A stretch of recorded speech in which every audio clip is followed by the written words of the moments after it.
Alright, welcome everybody to another BDA Boxing film analysis. In this episode, we're going to be taking a look at Daniel Jacobs. I think he's the dark horse in the division. People don't pay much attention to him. People don't give him enough credit for how he was able to stick with Golovkin and give him one of his hardest fights at that time. And so we're going to take a look at, in this episode, at what makes Daniel Jacobs so dangerous. He's going to be fighting this Saturday against Sulecki, a top junior middleweight. But what makes Daniel Jacobs so dangerous is the fact that he has good defense. So when he fought Luis Arias on HBO, Luis Arias, good, tough, competent, undefeated fighter, he did a lot of good things from the start. He was jabbing, going to the body. So you see him working behind the jab, moving his head. He's got good defense, jabbing up and down, trying to counter. You saw there, trying to counter Jacobs' jab with his over right hand. But Daniel Jacobs was just too complete, too seasoned for Arias. Now you got to keep in mind at this point, Jacobs, who had he fought? Ishu Smith, Pirog, Mora, Truax, Quillen, Golovkin. Luis Arias hadn't fought anybody near that caliber, but he's a good guy, good fighter with good potential. So the way Jacobs outclassed him here was really tremendous in my eyes. So here you see Jacobs jabbing, but notice how Arias was trying to get at Jacobs and he couldn't get to him. Now look at how Jacobs fully extending his reach, and he's able to get that not fully clean. It's just the first round. And by the way, we're only going to take a look at the first round, otherwise we'd be here all night. But he's able to touch him, see? He's already established a good range. He just has to adjust it a tiny little bit, and he'll start fighting at home with that right hand. Here you see him feinting, jabbing. Look at that tiny little step, controlling the range, comes back with two jabs and a right hand, and then he cuts off the ring, and then again steps back when Luis Arias tries to counter. See that? Right hand, overhand right, Arias on the defensive.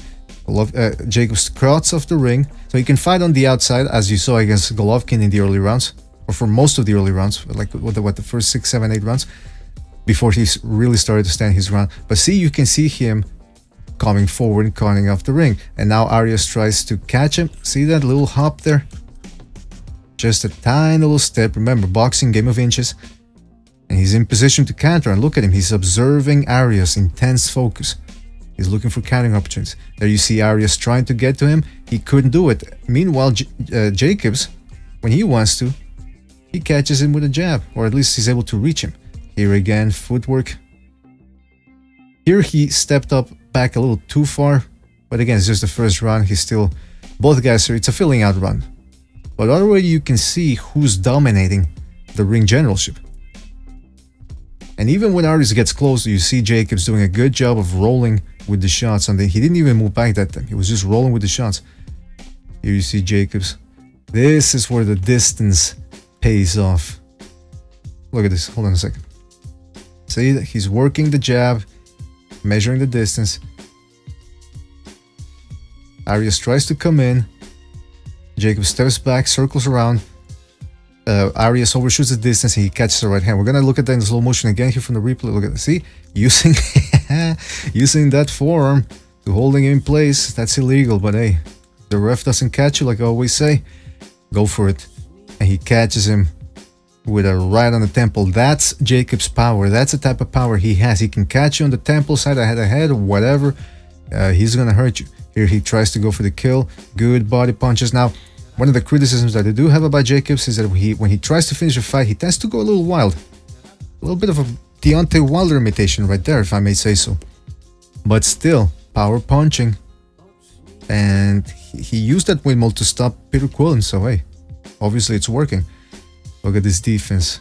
Rolls under the right, and he's prepared. See how he's inching his forearm and his shoulder above a little bit, anticipating a left hook, but Arias is off balance. So is Jacobs a little bit, but hey, it happens. You can't be on balance all the time in boxing. Sometimes shit happens in boxing. You get pushed, a guy goes by real fast, you don't anticipate it, you're a little off balance.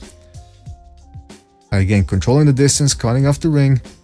Beautiful setup right here. Let's take a look in the slow motion. Jab. Again, cuts off the ring here. And then look at this. He's gonna jab, jab, or actually hook.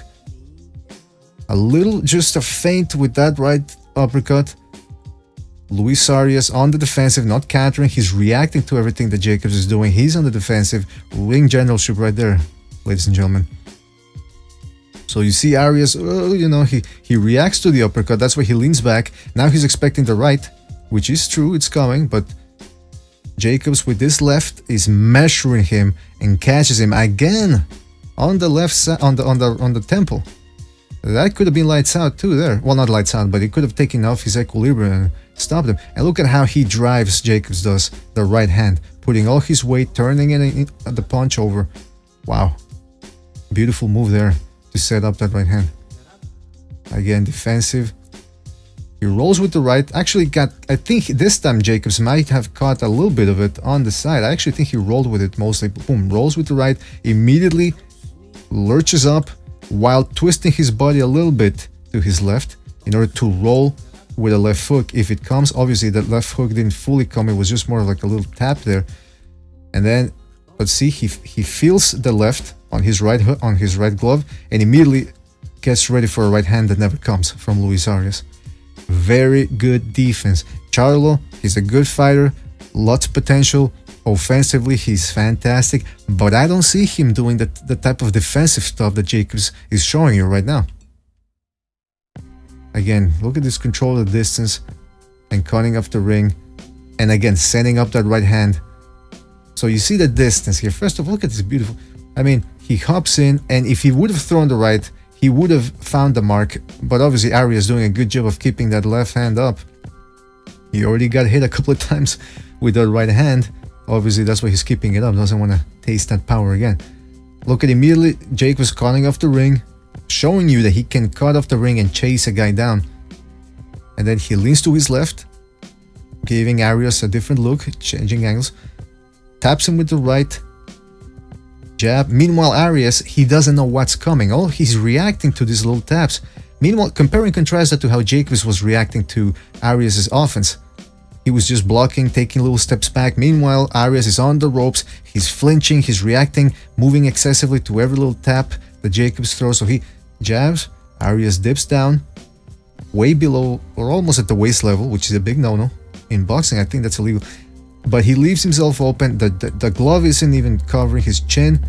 He's not ready to roll with the right. And so what happens? He catches it again. Third right hand in the first round on the side of the head. So guys, right there, man. Jacobs is just a little taste of what Jacobs can do.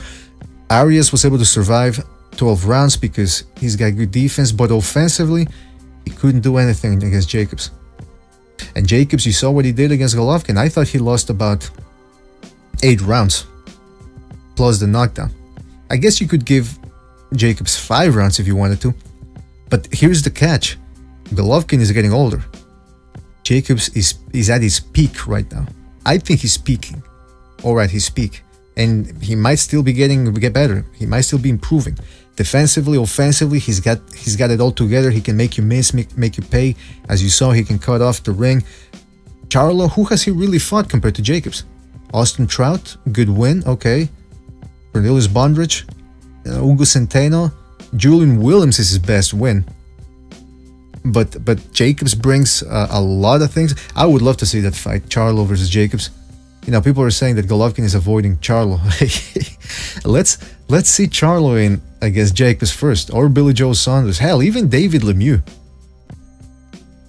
But I mean, this whole thing about Golovkin avoiding, that's the talk around the internet. People love talking about who's avoiding who, like a schoolyard.